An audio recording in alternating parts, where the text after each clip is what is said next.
My parents demanded I hand over 5 years of savings to pay for my brother's luxury car.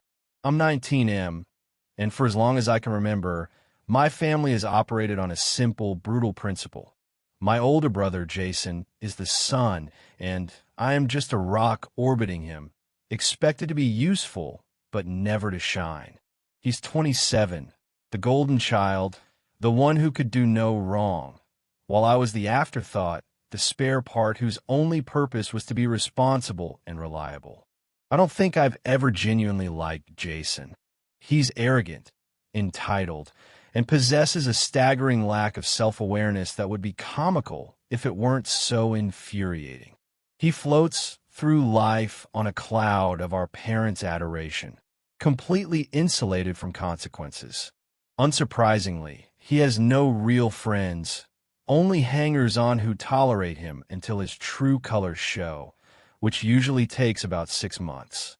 His longest relationship lasted 5, and that was only because his girlfriend at the time was as obsessed with my parents' money as he is. They enable his every whim, convinced he's destined for some vague, undefined greatness. My saving grace in this household is my little sister, Mia, who's 15. She's the only person I truly love. She's bright, kind-hearted, and sees right through the family's toxic dynamic. I live in constant fear that they'll succeed in molding her into a smaller version of Jason, or worse, that they'll break her spirit entirely. Protecting her from their warped values has become my life's mission. The indoctrination started young for me. My father, a stern, unsmiling man who runs a successful construction business, sat me down when I was 10. He told me that life wasn't a game, that as a man, my worth was measured by my labor and my ability to provide. Men build, men provide, men endure, he would say. There is no room for frivolity. Fun was a weakness. Hobbies were a distraction. I was to focus on my studies and prepare to take over the family business one day. The push to earn my own money came just after my 12th birthday.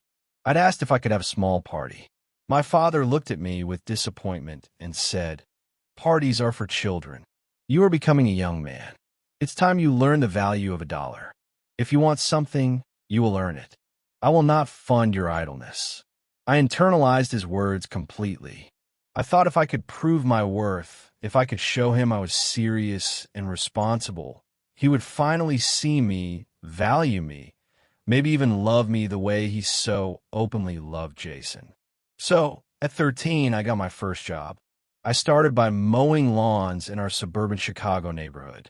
It was hard, sweaty work, but I liked it. I liked the satisfaction of a neatly trimmed lawn, the tangible result of my effort. I saved every penny I made, squirreling it away in an old wooden box hidden in my closet. Over the years, I expanded my little business. I started shoveling snow in the brutal Chicago winters, then branched out into painting fences and doing minor handyman work. I became known in the neighborhood as the reliable kid. My parents never asked about the money, only occasionally checking to make sure I wasn't spending it on foolishness. Their pride in my industriousness felt like a reward in itself. Meanwhile, Jason's life was a different story. The only expectations placed on him were to network and build connections. He was given a generous allowance, a flashy car on his 16th birthday, and a seemingly endless line of credit. He drifted through community college for a semester before dropping out, complaining it was too much pressure.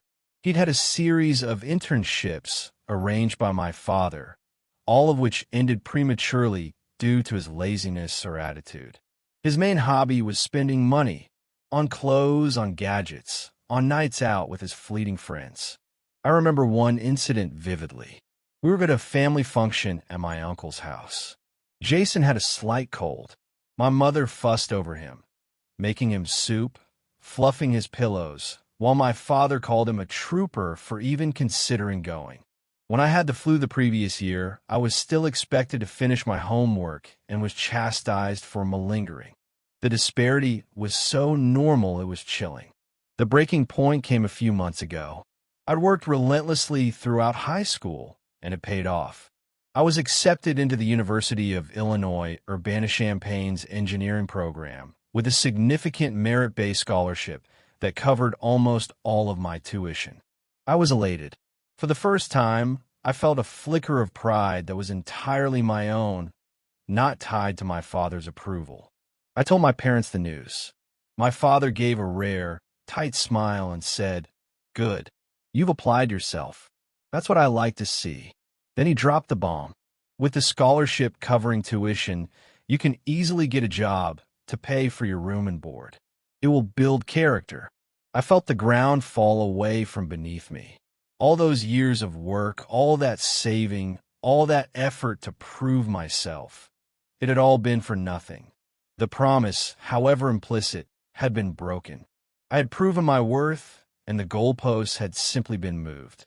I mustered my courage and went to his study that evening. "Dad," I said, my voice trembling slightly, "I've been working since I was 13. I've saved a lot of my money, but it's not enough to cover all my living expenses for 4 years. I was hoping you could help me, just with the room and board." He leaned back in his leather chair, steepling his fingers. "I understand your frustration, Ben, but you need to understand the situation. Jason is at a critical juncture." I almost laughed. Jason was always at a critical juncture. This time, apparently, it was because his latest get-rich-quick scheme, a high-end car detailing service funded by my father, had failed spectacularly after he'd driven a client's Porsche into a ditch. The business was bankrupt, and he was facing a lawsuit. His business didn't work out, my father continued, as if stating a simple fact of nature. He's feeling very low. His confidence is shattered. We need to support him now more than ever. The rage I had been suppressing for years began to boil over. Support him? You've always supported him. You bought him a business. You've paid for every single one of his failures. Well, had you ever supported me? Watch your tone, he warned, his eyes narrowing. No, I won't watch my tone. I snapped. I have done everything you've ever asked. I've worked. I've studied. I've never given you a moment's trouble. And for what? So you can tell me to work even more while you coddle a 27-year-old man who has never accomplished a single thing in his life. My father's face was a mask of cold anger. You have no idea the pressure Jason is under. He needs a win. He needs something to restore his sense of self. And what does that have to do with me? I demanded. Then he said the words that shattered any last shred of respect or affection I had for him. "Since you were so sordid with your scholarship, and you have that nest egg you've been so diligently saving," he said, his voice calm and reasonable, as if he were suggesting the most logical thing in the world, "I want you to give it to Jason. He needs a new car. A quality vehicle is essential for making the right impressions. It will give him the fresh start he needs." I stared at him, my mind refusing to process the sheer audacity. He wasn't just refusing to help me. He was asking me to fund my brother's continued frivolity with the money I had earned with my own sweat and sacrifice. The money I had saved for my future. The dam broke. Years of resentment, neglect, and fury came pouring out in a torrent of shouted words. "You are unbelievable. You want me to pay for a car for Jason? With the money I worked for since I was a child? Are you insane?" "Benjamin, that is enough," he roared, standing up. "It's not nearly enough." I yelled back. "You have failed as a father. You've turned Jason into a useless, entitled leech, and you've treated me like a farm animal whose only purpose is to work. Well, I'm done. I am not giving you or Jason a single cent of my money. You can both go to hell." I stormed out of the room, my whole body shaking. I collapsed on my bed, feeling a profound, soul-crushing emptiness. The final, painful truth had crystallized. I would never be good enough. No amount of achievement could ever compete with their blind devotion to Jason. I was on my own. But I wasn't just going to accept it. If I was on my own, then I would fight back. I knew talking to my aunts or uncles would be useless. They were either cut from the same cloth or too afraid of my father to intervene. The only person my father ever listened to, the only person he was genuinely afraid of, was his mother, my grandmother, Eleanor. She was a formidable woman, sharp as a tack, and with a moral compass that didn't tolerate favoritism. I had to call her. I didn't want my father's money anymore. I wanted justice. I wanted someone in this family to acknowledge the truth. I called her that night, my voice cracking as I poured out the entire story. I told her about the years of work, the scholarship, the refusal to help, and the ultimate insult, the demand to fund Jason's new car. She listened in silence, only occasionally making a small, disapproving sound. When I finished, she simply said, "Come and see me tomorrow, Benjamin. We'll have lunch." The next day, I drove to her apartment in downtown Chicago. I repeated everything, more calmly this time, laying out the facts. She watched me with her piercing blue eyes, her expression unreadable. When I was done, she placed her hand over mine. "You have been carrying this for too long," she said softly. "Your father has forgotten what it means to be a parent. He's forgotten the lessons his own father taught him." She sighed. "Don't you worry about a thing. I will handle this." A week passed. The atmosphere at home was glacial. My father and mother alternated between ignoring me and making passive-aggressive comments about family loyalty. Jason smirked at me whenever we passed in the hall. I held my ground, refusing to engage, my hope resting entirely on my grandmother. Then the summons came. Grandma Eleanor called a family dinner at her apartment. My father, assuming it was a routine visit, was almost cheerful as we drove there. He had no idea what was coming. The dinner started normally enough. We made small talk over salad. Then Grandma put down her fork and looked directly at my father. "Robert," she began, her tone deceptively light. "What are the plans for the boys' futures? Benjamin is off to university soon. And Jason." My father cleared his throat. "Well, Benjamin has a scholarship, of course. Very proud. He'll work to cover his expenses. Builds character. And Jason. Jason is exploring some new business ventures. He's a born entrepreneur, just needs the right opportunity." "I see," Grandma said, her voice dropping a few degrees. "And these new ventures, do they require a new car?" My father froze. Jason looked down at his plate. I kept my face neutral. "Mother, I'm not sure what you're implying," my father said carefully. "I'm not implying anything, Robert. I am asking a direct question. Did you, or did you not, ask Benjamin to give his personal savings, money he earned himself over 5 years, to Jason so he could buy a new car?" The silence in the room was absolute. You could have heard a pin drop.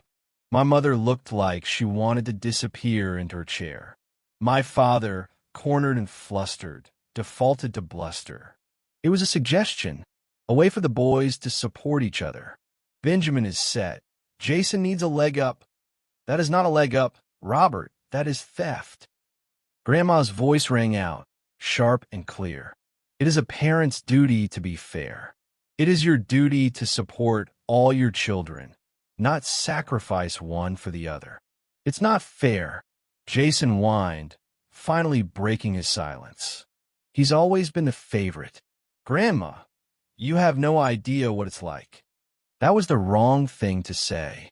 Grandma Eleanor turned her gaze on him, and it was like being hit by a blast of Arctic air. "Don't you dare speak to me about fairness, Jason," she said, her voice dangerously quiet. "You have been handed everything on a silver platter your entire life. You have been given chance after chance, and you have squandered every single one. Benjamin has gotten nothing but criticism and demands. The only thing that has been unfair in this family is the grotesque favoritism your parents have shown you." She turned back to my father. "Your father and I worked for everything we have. We taught you the value of hard work and, more importantly, the value of integrity. You have failed to learn those lessons. And since you have chosen to so blatantly favor one child over the others, I am forced to take corrective action." She stood up, commanding the room. "I have a substantial sum of money set aside as an inheritance for my grandchildren. My initial intention was to divide it equally 3 ways between Jason, Benjamin, and Mia. But given the circumstances, that would be perpetuating the very injustice I condemn." My heart was pounding. I saw the color drain from my father's face. "Therefore," Grandma Eleanor continued, "I am revising my will. Jason will receive a sum of $50,000. It is more than he deserves, but it is his share. The remainder of the inheritance, approximately $450,000, will be divided equally between Benjamin and Mia." I felt lightheaded. $225,000. It was an unimaginable amount of money. Mia, sitting beside me, gasped softly. "You can't do that," my father shouted, jumping to his feet. "That's outrageous. You're punishing Jason for no reason." "I'm not punishing Jason," Grandma said coldly. "I am compensating Benjamin and Mia for the years of emotional and financial neglect they have suffered at your hands." "But you're right, Robert. The real fault lies with the parent." She paused, letting her words hang in the air. "So, I'm also cutting you out of my will. Your share will be added to the pool for Benjamin and Mia. Consider it a lesson in consequences, one you have failed to teach your own son." The look on my father's face was one of pure, unadulterated horror. His financial security, his inheritance was gone. He was utterly defeated. He sank back in his chair, speechless. Jason was sputtering, a mixture of rage and panic. "This isn't right. This is my money." "It was never your money," Grandma said. "It is my money, to dispose of as I see fit. And I see fit to give it to the grandchildren who have been treated as second-class citizens in their own home." She looked at my parents. "If I hear so much as a whisper that you are pressuring Benjamin or Mia about this, or attempting to guilt them into giving any money to Jason, I will take further action. Do I make myself clear?"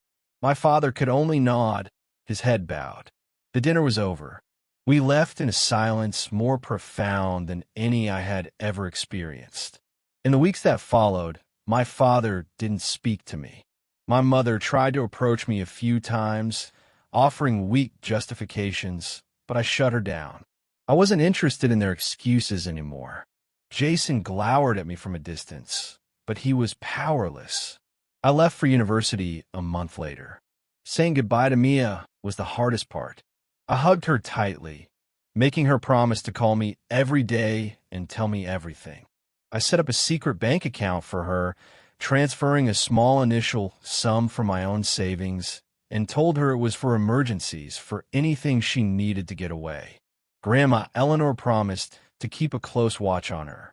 The day I moved in my dorm, my grandmother called me. "The money is in a trust for you and Mia," she said. "It's yours.